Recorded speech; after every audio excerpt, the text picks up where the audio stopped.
जे लोक तुमच्या पुढे योग्य मार्गावर आहेत त्यांचे अनुसरण करा. जे लोक तुमच्या मागे आहेत पण चुकीच्या मार्गावर आहेत त्यांना मार्गदर्शन करा. काय आपण योग्य मार्गावर आहोत? उपासना उपासना उपासना उपासना प्रभुजी करो उपासना प्रभुजी करो उपासना उपासना उपासना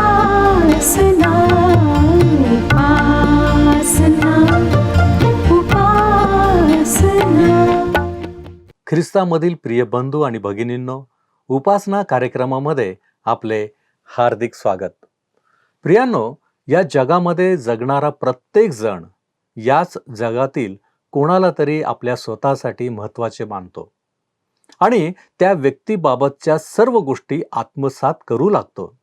त्याचे बोलणे, त्याचे चालणे, त्याची कपडे घालण्याची पद्धत आणि इतर अशा अनेक गोष्टींचे बारकाईने निरीक्षण करून त्या व्यक्तीला आपल्या जीवनात अनुसरत असतो. पण या झाल्या सर्व जगी गोष्टी. आत्मिक गोष्टींसाठी आम्ही कोणाला अनुसरतो? प्रियांनो, आजच्या अध्ययनात आपण पाहणार आहोत की पौल आपल्या जीवनात कोणाला अनुसरत होता. त्याचे अनुसरणे कोणत्या स्तराचे होते? त्याने कोणता युक्तिवाद केला आणि कोणता सिद्धांत मांडला? आपल्या सर्वांना या गोष्टी नक्कीच चालना देणाऱ्या ठरतील. तर मग चला प्रियांनो, आपण आपल्या अध्ययनाची सुरुवात करूया. श्रोत्यांनो, आम्ही गलतीकारास पत्र ह्याचं अध्ययन करीत आहोत आणि दुसऱ्या अध्यायाच्या 17 वचनांपर्यंत आम्ही अध्ययन संपवलेले आहे. आता 18 पासून पुढची वचने आम्ही आज अभ्यासणार आहोत. गलतीकारास पत्र दुसरा अध्याय 18 आणि 19 वचनांमध्ये पॉल म्हणतो, कारण जे मी पाडून टाकले ते मी पुन्हा उभारीत असलो तर मी स्वतःला उल्लंघन करणारा ठरवितो. मी नियमशास्त्राच्या द्वारे नियमशास्त्राला मेलो ह्यासाठी की मी देवाकरिता जगावे. या ठिकाणी पॉल सांगत आहे की एकदा नियमशास्त्र आमच्या जीवनाला लागू पडत नाही असे समजल्यानंतर पुन्हा देवाची ख्रिस्तामधली कृपा टाळून नियमशास्त्राकडे वळणे म्हणजे देवाच्या कृपेचे उल्लंघन करण्यासारखे आहे. तरीसुद्धा तो नियमशास्त्राधीन नाही. तो त्यापासून स्वतंत्र कसा झाला? त्याने ख्रिस्तावर तारणारा म्हणून विश्वास ठेवला. ख्रिस्तामध्ये त्याला सर्व काही प्राप्त झाले. तो पुढे म्हणतो की मी नियमशास्त्राद्वारे नियमशास्त्राला मेलो यासाठी की मी देवाकरिता जगावे. ह्याच वचनाप्रमाणे पुढचेही वचन आहे. गलतीकारास पत्र दुसरा अध्याय आणि 20 वचन. मी ख्रिस्ताबरोबर वधस्तंभावर खेळलेला आहे आणि ह्यापुढे मी जगतो असे नाही तर ख्रिस्त माझ्या ठायी जगतो आणि आता देहामध्ये जे माझे जीवित आहे ते देवाच्या पुत्रावरील विश्वासाच्या योगाने आहे. त्याने माझ्यावर प्रीती केली व स्वतःला माझ्याकरिता दिले. श्रोत्यांनो, हे तत्व समजायला थोडेसे अवघड आहे म्हणून लक्षपूर्वक ऐका. मी एक साध्या विश्वासाचा ख्रिस्ती आहे, मला या तत्वांची सिद्धांतांची काय गरज असे कृपा करून समजू नका. कारण आमच्या वर्तनाच्या मुळाशी आमची तत्वे असतात. जर आमची तत्वे आमचे सिद्धांत चुकीचे तर आमचे वर्तनही चुकीचे होते. म्हणून ख्रिस्ती विश्वासाचा पाया असलेला सिद्धांत समजून घेणे आम्हा प्रत्येकासाठी आवश्यक आहे. पॉल म्हणतो की मी नियमशास्त्राद्वारे नियमशास्त्राला मेलो यासाठी की मी देवाकरिता जगावे. तसेच मी ख्रिस्ताबरोबर वधस्तंभाला खेळलेला आहे आणि मी जगतो असे नाही तर ख्रिस्त माझ्या ठायी जगतो. याचाच अर्थ असा की नियमशास्त्रानुसार एकही मनुष्य नीतिमान ठरत नाही. प्रत्येकाने पाप केले आहे आणि पापाचे वेतन मरण आहे. अशा प्रकारे नियमशास्त्रानुसार प्रत्येक मनुष्य देहदंडास पात्र आहे. प्रत्येक मनुष्याचे मरण ख्रिस्ताने स्वतःवर घेतले. अशा प्रकारे ख्रिस्तावर विश्वास ठेवणारा प्रत्येक जण नियमशास्त्राद्वारे मरण पावला, परंतु ख्रिस्त मरणातून पुन्हा उठला म्हणून ख्रिस्तावर विश्वास ठेवणाराही त्या पापी जीवनातून पुन्हा उठतो. म्हणजे तो आता ख्रिस्तामध्ये नवीन उत्पत्ती होतो. दुसऱ्या शब्दांमध्ये तो नियमशास्त्राद्वारे ख्रिस्तात मरण पावतो व ख्रिस्ताच्या पुनरुत्थानाद्वारे तो पुन्हा उठतो. यासाठी की त्याने देवाकरिता जगावे. ज्या क्षणी श्रोत्यांनो आम्ही वधस्तंभावर खेळलेल्या ख्रिस्ताकडे आमच्या पाप क्षमेसाठी विश्वासाने पाहतो, त्या क्षणी हा प्रचंड बदल, परिवर्तन आमच्यामध्ये घडून येते. आणि या बदलानंतर, परिवर्तनानंतर आमचा पूर्वीचा पापी स्वभाव बदलून जातो. आमचे जुने जीवन संपून जाते. विश्वासाद्वारे ख्रिस्ताबरोबर झालेल्या मिलनामुळे हा बदल घडून येतो आणि त्या क्षणापासून आमचे जीवन पुनरुत्थित ख्रिस्तामध्ये, जो देवाच्या उजवीकडे बसलेला आहे, त्याच्यामध्ये लपवले जाते. आम्ही या जगासाठी जगिक मोह व पाप याकरिता मृतवत होतो व ख्रिस्ताकरिता जगतो. आणखीन सोप्या शब्दांमध्ये सांगायचे झाले तर पुनरुत्थित ख्रिस्त आमच्यामध्ये या पृथ्वीवर जीवन जगतो, तर आम्ही देवाच्या उजवीकडे आसनस्थ झालेल्या ख्रिस्तामध्ये त्याच्या जवळ जीवन जगतो. म्हणजे एकदा आमच्यामध्ये परिवर्तन झाल्यानंतर पाप करीत राहण्याचा प्रश्नच उरत नाही. असे नाही श्रोत्यानो की असे परिवर्तन झाल्यावर आम्ही पाप करू शकत नाही, पण परिवर्तन झाल्यावर पाप करण्याची इच्छा उरत नाही. कोणीही परिवर्तन पावलेले व्यक्ती जाणून बुजून जुन्या पापी स्वभावाकडे पुन्हा वळत नाहीत आणि हे परिवर्तन झालेले ख्रिस्तावरच्या विश्वासाने जगतात. ते देवाच्या आत्म्याच्या प्रेरणेने चालतात. म्हणजे पूर्वीच्या पापी स्वभावानुसार ते चालत नाहीत, तर नवीन स्वभावानुसार देवाच्या आत्म्याच्या साहाय्याने ख्रिस्तावरच्या विश्वासाद्वारे चालतात. पॉल मोठ्या विश्वासाने आम्हाला सांगतो की त्याचे देहामधले जगणे हे विश्वासाने आहे. ज्या देवाच्या पुत्राने मजवर प्रीती केली व स्वतःला मजकरिता दिले, त्याचवरील विश्वासाने ते आहे. श्रोत्यानो, पॉल ख्रिस्ती मंडळीचा छळ करणारा एक कुशाग्र बुद्धीचा तरुण परुषी होता. तो धर्मशास्त्रात पारंगत होता व नियमशास्त्राचे शक्य तितके काटेकोरपणे पालन करणारा होता. परंतु जेव्हा त्याची येशू ख्रिस्ताशी ओळख झाली, त्याच्यावर त्याने विश्वास ठेवला, तेव्हा तो नियमशास्त्रास मरण पावला. तो ख्रिस्तामध्ये एक सर्वस्वी नवीन उत्पत्ती बनला आणि ख्रिस्तच त्याचे अक्षय जीवन झाला. कारण ख्रिस्ताचा मृत्यू व पुनरुत्थान हे केवळ एक ऐतिहासिक सत्यच नाही, तर विश्वास ठेवणाऱ्यांसाठी ती एक वास्तविकता आहे. देवाच्या पुनरुत्थित ख्रिस्ताला तुम्ही एकतर स्वीकारू शकता किंवा मनाच्या कठोरपणाने त्याच्याकडे पाठ फिरू शकता.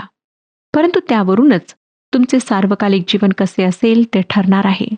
दुसऱ्या अध्यायाच्या शेवटच्या म्हणजे 21व्या वचनात पॉल काय म्हणतो पहा, मी देवाची कृपा व्यर्थ करीत नाही, कारण जर नीतिमत्व नियमशास्त्राच्या द्वारे असले तर ख्रिस्ताचे मरण विनाकारण झाले. या वचनाचा अर्थ सरळ आणि साधा आहे.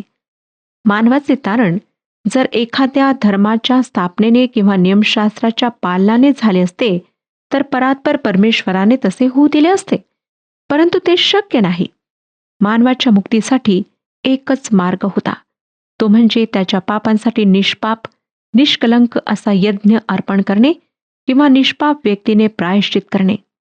ही गोष्ट केवळ देवच करू शकत होता, कारण त्याच्याशिवाय कोणीही पापविरहित नाही. म्हणून त्याने ते मानवाच्या पापाचे प्रायश्चित भोगण्यासाठी स्वतःचा निष्पाप, निष्कलंक पुत्र पाठवला, ज्याच्या मरणाने व पुनरुत्थानाने मानवाचे पापक्षालन व्हावे व तो देवासमोर नीतिमान ठरावा. अशा प्रकारे गलतीकरास लिहिलेल्या पत्राच्या 2 अध्यायाच्या शेवटी पौलाने विश्वासाद्वारे तारण हा अत्यंत महत्त्वाचा सिद्धांत मांडला आहे. आता आपण या पत्राच्या 3 अध्यायाकडे वळत आहोत. या अध्यायाच्या सुरुवातीला पौलाने गलतीकरांच्या अनुभवाविषयी चर्चा केली आहे. वाचूया गलतीकरास पत्र 3 अध्याय आणि 1 वचन. अहो बुद्धिहीन गलतीकरांनो, वधस्तंभावर खेळलेला येशू ख्रिस्त ज्यांच्या डोळ्यापुढे वर्णन करून ठेवला होता, त्या तुम्हाला कोणी भुरळ घातले आहे? गलतीकरांच्या अनुभवाकडे तो वळत आहे. त्यांचे तारण कसे झाले? नियमशास्त्राद्वारे किंवा येशू ख्रिस्तावरील विश्वासाद्वारे? मी स्वतः श्रोत्यांनो अनुभवावर विश्वास ठेवते. या ठिकाणी पॉल खूप रागावलेला, चकित झालेला दिसतो, कारण हे गलतीमधील विश्वासणारे त्यांच्या वधस्तंभावरच्या ख्रिस्तावरील विश्वासापासून डळमळलेले दिसले. हा त्यांचा आत्मिक द्रोहच नाही, तर एक मोठा मूर्खपणा होता की त्यांनी सुवार्तेपासून दूर जावे. हे गलतीकर खोट्या शिक्षकांच्या वाईट प्रभावामुळे सुवार्तेविषयी अविश्वासू झाले. त्यांचे हे वागणे त्यांना जणू काही कोणी भुरळ पाडल्यासारखे कोणी त्यांच्यावर जादूटोणा केल्यासारखेच होते. कदाचित पौलाला हे खोटे शिक्षक म्हणजे सर्व लबाड्यांचा बाप सैतान याचे दूत आहेत असे सुचवायचे आहे आणि त्यांनीच या गलतीकरांवर भुरळ पाडली असे तो म्हणत आहे. कारण या गलतीकरांना वधस्तंभावर खिळलेल्या ख्रिस्ताचे योग्य वर्णन सांगण्यात आले होते. त्यांना सुवार्थ स्पष्ट अशी देण्यात आलेली असताना ते सुवार्तेपासून कसे ढळले असा प्रश्न पॉल त्यांना विचारत आहे. हा अनुभव श्रोत्यानो आमच्यापैकी काहींना नवा नाही. ते पवित्र शास्त्र काय सांगते याकडे व मूळ सुवार्तेकडे लक्ष न देता खोट्या शिक्षकांच्या प्रभावकारी शिकवणीने भारावून जातात व ख्रिस्तावरील विश्वासापासून वळून जातात. पॉल त्यांना 3 अध्याय आणि 2 वचनात म्हणतो, तुम्हाला नियमशास्त्रातील कृत्यांनी आत्मा मिळाला किंवा विश्वासपूर्वक ऐकण्याकडून मिळाला, इतकेच मला तुम्हापासून समजून घ्यावयाचे आहे. या गलतीकरांना पवित्र आत्मा मिळाला की नाही असे पॉल त्यांना विचारत नाही. तो हे विचारत आहे की त्यांना पवित्र आत्मा कसा मिळाला किंवा त्यांच्या ख्रिस्ती जीवनाची सुरुवात कशी झाली. ती त्यांच्या नियमशास्त्राच्या आज्ञा पालनाने झाली की त्यांच्या सुवार्तेवरच्या विश्वासाने झाली. आपण पुन्हा एकदा नियमशास्त्र व विश्वास यांच्यामधील फरक लक्षात घेऊया. नियमशास्त्र आम्हाला तारणासाठी कार्य किंवा कृती करायला लावते, तर सुवार्ता आम्हाला सांगते की तारणासाठी ख्रिस्ताने सर्व काही केले आहे.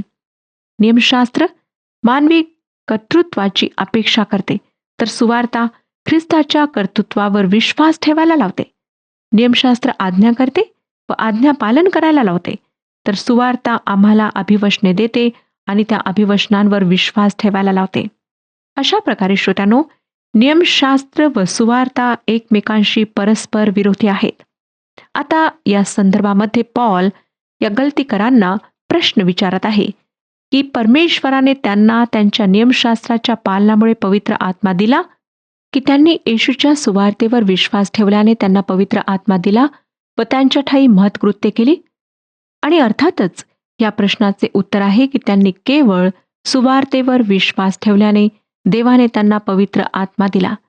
त्यांनी नियमशास्त्राचे पालन केले नव्हते किंवा सुन्नताच्या विधीचे पालन केले नव्हते. फक्त सुवार्ता ऐकून तिच्यावर त्यांनी विश्वास ठेवला होता.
जगी तू अवतरला, पाप्यांसाठी तू धावला. याच जगी तू अवतरला, पाप्यांसाठी तू धावला. त्या क्रूसाला तू कवटाळीने तारण दे मला.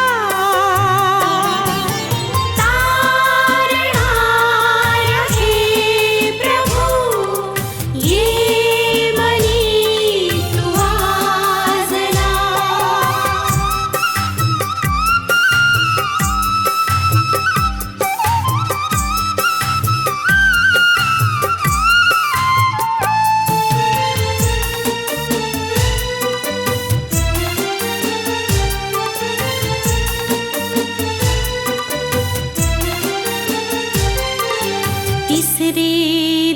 दिवशी प्रभात समयी धुंड उखडली थडग्यावरुनी, तिसरे दिवशी प्रभात समयी धुंड उखडली थडग्यावरुनी, विजयी झाला प्रभू त्या मारणी, सांगा प्रभू उठला. तारणाऱ्या हे प्रभू, ये मनी तू वाजला. तारणाऱ्या हे प्रभू, ये मनी तू वाजला. सर्व पापे सर्व दुःखे, सर्व पापे सर्व दुःखे चालुनी तू घे मला. तारणाऱ्या हे प्रभू, ये मनी तू वाजला. ये मनी तू वाजला. आता पॉल त्यांना आणखीन खडसावून दुसरा प्रश्न विचारत आहे. 3ऱ्या वचनात तो म्हणतो, तुम्ही इतके बुद्धिहीन आहात काय? तुम्ही आत्म्याने प्रारंभ केल्यावर आता देह स्वभावाने पूर्णत्व मिळू पाहत आहात काय? श्रोत्यानो, तो त्यांना पुन्हा म्हणत आहे की एकदा सुवार्तेवर विश्वास ठेवल्यावर पुन्हा नियमशास्त्राकडे त्यांनी वळू नये. सुवार्तेला नियमशास्त्राच्या जोडीची गरज नाही. उलट सुवार्तेसोबत नियमशास्त्राचे पालन करण्याने आत्मिकरित्या मागे पडणे होईल. जर पवित्र आत्म्याने तुमच्यात परिवर्तन आणले, तुम्हाला ख्रिस्ताकडे आणले आणि तुमच्यात देवाचा आत्मा वास करतो, तर मग तुम्ही पुन्हा नियमशास्त्राकडे वळून हा विचार कसा करता की तुम्ही वरच्या पातळीवर राहाल? श्रोत्यानो, आपण म्हणाल की या सर्व गोष्टींची गलतीकरांनाच गरज होती. आम्हाला या गोष्टी कुठे लागू पडतात? परंतु तसे नाही. देवाचे वचन आम्हाला या उताराद्वारे शिकवते की एकदा सुवार्तेवर विश्वास ठेवल्याने आम्हाला तारण प्राप्त झाल्यानंतर आम्ही आमच्या तथाकथित परंपरा पाळत राहणे अयोग्य आहे. देवाला संतोष देण्यासाठी आम्हाला आमच्या विधींची गरज नाही, तर आमच्या आज्ञाधारक अंतकरणाची गरज आहे. देवाचे वचन नियमित वाचणे, आत्म्याने व खरेपणाने प्रार्थना करणे व देवाची आज्ञा पाळणे यांनी आम्ही देवाला संतोष देऊ शकतो.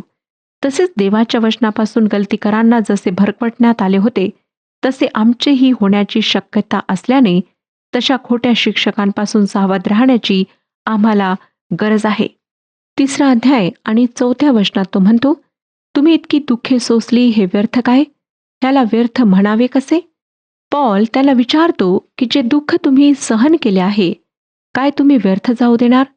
तो त्यांना स्मरण करून देत आहे की सुवार्तेसाठी त्यांनी किंमत मोजून दिली आहे, मग ती काय व्यर्थ जाणार? नंतर तो पुढे 5व्या वचनात काय म्हणतो पहा, जो तुम्हास आत्मा पुरवितो व तुम्हामध्ये अद्भुत करीतो, तो नियमशास्त्रातील कृत्यांनी करीतो की विश्वासपूर्वक ऐकण्याकडून? पौलाने त्यांच्यामध्ये जी सेवा केली त्याविषयी तो ह्या ठिकाणी सांगत आहे. आपल्याला आठवत असेल श्रोत्यानो की यहुदीकरांनी त्याच्यावर आक्रमण केले होते. तो नंतर प्रेषितांमध्ये सामील झाला. तो त्या 12 शिष्यांमध्ये नव्हता. येशू ख्रिस्ताची जी ह्या पृथ्वीवरची सेवा होती, त्या सेवा काळात तो येशू ख्रिस्तासोबत नव्हता. तो गैर यहुद्यांना स्मरण करून देत आहे की तोच आहे जो त्यांच्या देशात आला. देवाचे वचन त्यांच्यात त्याने गाजवले, त्यांच्यामध्ये त्याने चमत्कार केले. त्याने हे सर्व नियमशास्त्राद्वारे केले नाही. त्याने त्या येशू ख्रिस्ताची सुवार्ता सांगितली, जो त्यांच्यासाठी वधस्तंभावर मेला, पुन्हा जिवंत झाला आणि ज्याच्यावर त्यांनी विश्वास ठेवला. जेव्हा त्यांनी तसे केले तेव्हा एक चमत्कार घडला. त्यांचा नवीन जन्म झाला. पौलाजवळ पुरावा होता की तो प्रेषित आहे. त्या दिवसात प्रेषितांना चिन्ह देण्यात आले होते. त्यांच्याजवळ शास्त्रात सांगितलेली सर्व वरदाने होती.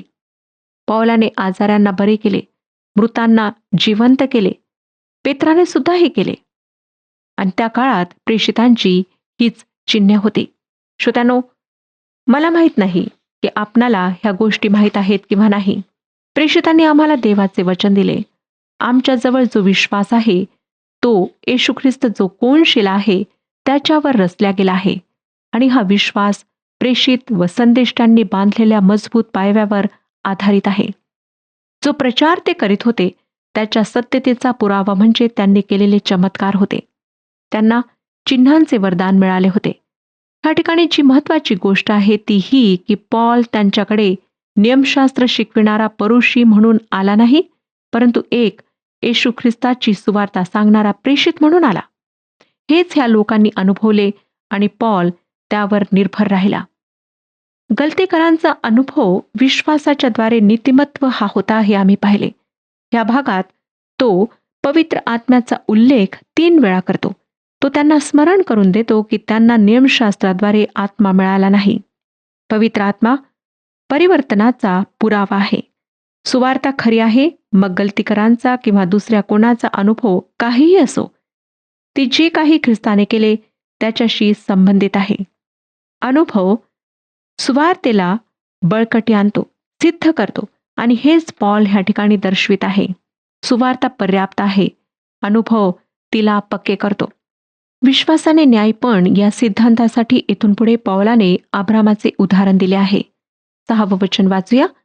ज्याप्रमाणे अब्रामाने देवावर विश्वास ठेवला आणि ते त्याला नीतिमत्व असे गणण्यात आले, तसे हे आहे. हे वचन उत्पत्तीच्या पुस्तकातील 15व्या अध्यायातील 6व्या वचनातून घेण्यात आले आहे.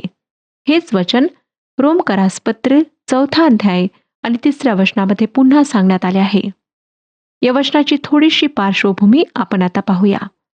पौलाने वापरलेले हे उदाहरण अब्रामाच्या जीवनातल्या सुरुवातीच्या काळातल्या घटनांविषयी आहे आणि पौलाने या उदाहरणाचा उपयोग त्याच्या रोमकरास लिहिलेल्या पत्रातही केला आहे. अब्रामाचे तारण नियमशास्त्रामुळे झाले नाही, कारण अब्रामानंतर 400 वर्षानंतर मोशेचे नियमशास्त्र देण्यात आले आणि असेही म्हणता येणार नाही की देवाने त्याला सुनतेची जी आज्ञा दिली त्यामुळे त्याचे तारण झाले किंवा तो देवासमोर न्याय ठरला, कारण ती आज्ञा त्याला मिळण्यापूर्वी त्याला न्याय ठरविण्यात आले आणि त्याच्या विश्वासाचा पुरावा व शिक्का म्हणजे सुनता होते. जसे बाप्तिस्मा हा विश्वासणाऱ्यांच्या विश्वासाचा पुरावा व शिक्का आहे. सुनतेमुळे किंवा बाप्तिस्मामुळे आमचे तारण होत नाही श्रोतानो, तर तारणाचा बाह्य पुरावा म्हणजे सुनता किंवा बाप्तिस्मा होय. अब्रामाने लोटाची त्याच्या शत्रूंपासून सुटका केली व त्याने सदोम व गमोरा यांच्या राजाकडून काहीच भेटवस्तू स्वीकारल्या नाहीत. त्यानंतर परमेश्वराने त्याची भेट घेऊन त्याची ही कृती योग्य होती असे त्याला सांगितले. परमेश्वराने त्याला असेही सांगितले की मी तुझी ढाल आहे, मीच तुझे परमपारितोषिक आहे. आणि याच वेळेस परमेश्वराने त्याला सांगितले की जसे आकाशात अगणित तारे आहेत तशी तो त्याची संतती करेल. आणि परमेश्वराच्या अभिवचनाविषयी अब्रामाचा प्रतिसाद काय होता श्रोतानो? तुम्ही त्याच्या जागी असता तर काय केले असते? अब्रामाने या अभिवचनाविषयी देवावर विश्वास ठेवला व ते त्याला नीतिमत्व असे गणण्यात आले. आम्ही ताऱ्यांना मोजायला सुरुवात करू तर तारे इतके असंख्य आहेत की थोड्याच वेळात आम्ही ते मोजणे बंद करू. आम्ही 5000 तारे आमच्या डोळ्यांनी पाहू शकतो. 16 इंची दुर्बिणीने आपण एका वेळेला 50,000 तारे पाहू शकतो. मग 100 इंची 200 इंची दुर्बिणीने किती तारे दिसतील मला माहीत नाही. मुळात जे काही देवाने अब्रामाला सांगितले त्याला त्याने आमेन म्हटले. देवाने म्हटले की मी असे करणार आणि अब्रामाने त्याकरिता स्वीकृती दिली.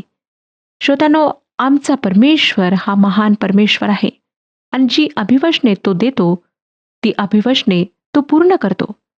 अब्रामाने या अभिवचनाविषयी देवावर विश्वास ठेवला आणि ते त्याला नीतिमत्व असे गणण्यात आले. आजही परमेश्वर आम्हातील प्रत्येकाशी बोलत आहे. तो आम्हाला म्हणत आहे की मी तुमच्यासाठी आपला पुत्र दिला, यासाठी की तुमचा नाश होऊ नये, तुम्ही माझी संतान बनावे. मी तुमच्यासाठी केलेल्या या गोष्टीवर तुम्ही विश्वास ठेवावा. देवबापाच्या या बोलण्याला आपला काय प्रतिसाद आहे? आपण जर त्याच्या पुत्रावर विश्वास ठेवला तर आपण देवासमोर न्यायी ठराल. देवाने अब्रामाला त्याच्या विश्वासाबद्दल न्यायी ठरवले, त्याच्या कर्मांबद्दल नाही. परमेश्वराने अब्रामाला एक कालवड, एक शेळी, एक एडका, एक खोला व पारव्याचे एक पिलू यांचे अर्पण करायला सांगितले. अब्रामाने ते चिरून ठेवले. त्यावर हिंस्र पशूंनी झडप घातली, पण अब्रामाने त्यांना हाकून लावले. परमेश्वराने त्या अर्पणाचा संहार करायला उशीर लावला, पण अब्रामाने सारा दिवसभर वाट पाहिली. सूर्यास्तापर्यंत त्याने वाट पाहिली आणि त्याविषयी आम्हाला उत्पत्तीचे पुस्तक 15 अध्याय आणि 12 वचन सांगते. सूर्यास्ताच्या सुमारास अब्रामास गाढ झोप लागली. तो घोर भीतीने, निबिड अंधकाराने त्याला व्यापिले. आणि त्यानंतर 15 अध्याय 17 वचन सांगतं, नंतर सूर्य मावळला व निबिड अंधकार पडला. तेव्हा असे झाले, घुमस्ती आगटी व आगीचा जाळ हा त्या शवांच्या तुकड्यांमधून जाताना दिसला. या ठिकाणी आपण वाचले की अब्रामाला गाढ निद्रा आलेली होती आणि त्याने या करारामध्ये काहीच सहभाग घेतला नव्हता. तर देवाने अभिवचन दिले होते व अब्रामाला त्यावर केवळ विश्वास ठेवायचा होता. हा करार देवाच्या विश्वासूपणावर अवलंबून होता. श्रोत्यानो, 2000 वर्षांपूर्वी प्रभू येशू ख्रिस्ताने वधस्तंभावर स्वतःचा प्राण अर्पण केला, यासाठी की तुमच्या व माझ्या पापांचे प्रायश्चित व्हावे. त्याने ती किंमत मोजून दिली आहे, जेणेकरून आम्हाला तारण प्राप्त व्हावे, आम्हाला पापांची क्षमा प्राप्त व्हावी. आज आपणाला फक्त त्याच्यावर विश्वास ठेवायचा आहे. परमेश्वर ह्या विषयात आपले मार्गदर्शन करो आणि आपणास सर्वांस आशीर्वाद देव. हा कार्यक्रम आपणास आवडला काय? आता आम्हाला एक मिस कॉल करा आणि आपण पुढील विजेता होऊ शकता.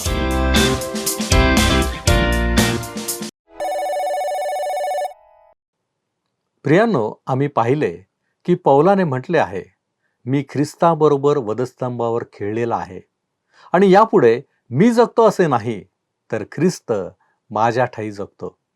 होय प्रियांनो, पौल हा ख्रिस्ताला अनुसरत होता आणि म्हणूनच तो मोठ्या धैर्याने तसे म्हणू शकला. ख्रिस्ताबरोबर वधस्तंभावर खेळणे म्हणजे जगासाठी मरणे आणि ख्रिस्ताशी एकरूप होण्याचे हे प्रतीक आहे. पौलाने नीतिमत्वात कृतींपेक्षा विश्वासाचे महत्त्व अधोरेखित केले आणि विश्वासाद्वारे नीतिमत्वाचा सिद्धांत मांडला. प्रियांनो, काय आमच्या जीवनात या गोष्टी आम्ही समजून घेतल्या आहेत? काय आमच्या जीवनात आम्ही जगतो की पौलाने सांगितल्याप्रमाणे ख्रिस्त आमच्या ठायी जगतो? आपण आत्मपरीक्षण कराल काय? आपण प्रार्थना करू. प्रभूजी, आम्ही तुझे लेकरं या नात्याने तुझ्या चरणापाशी आलेलो आहोत. होय प्रभू परमेश्वर देवबापा, आमच्या जीवनामध्ये तुझं महत्त्व आम्हाला कळलेलं आहे आणि म्हणूनच प्रभूजी आमच्या जीवनामधून आम्ही तुझ्याकडं आमची दृष्टी लावण्याचा आम्ही प्रयत्न करीत आहोत. होय प्रभूजी, तू आम्हाला सहाय्य कर की जेणेकरून प्रभूजी ज्या गोष्टी तू आम्हाला शिकवतोस त्या गोष्टी आम्ही शिकून तुझ्या मार्गदर्शनाप्रमाणे आमच्या जीवनामध्ये आम्ही तुला अनुसरत राहावं. होय बापा, आणि म्हणूनच आम्ही तुला विनंती करतो, तू आमच्याबरोबर राहा, तू आम्हाला सहाय्य कर, आमच्यामधल्या उणीवा तू काढून टाक आणि बापा तुझं गौरव आमच्या जीवनाच्या द्वारे होत राहू दे. तारणारा प्रभू येशू ख्रिस्त याच्या गोड आणि गौरवी नावात ही प्रार्थना करतो म्हणून तू ऐक. आमेन. आपला प्रभू व तारणारा येशू ख्रिस्त याच्या कृपेत व ज्ञानात वाढत जा. प्रभू तुम्हास असो.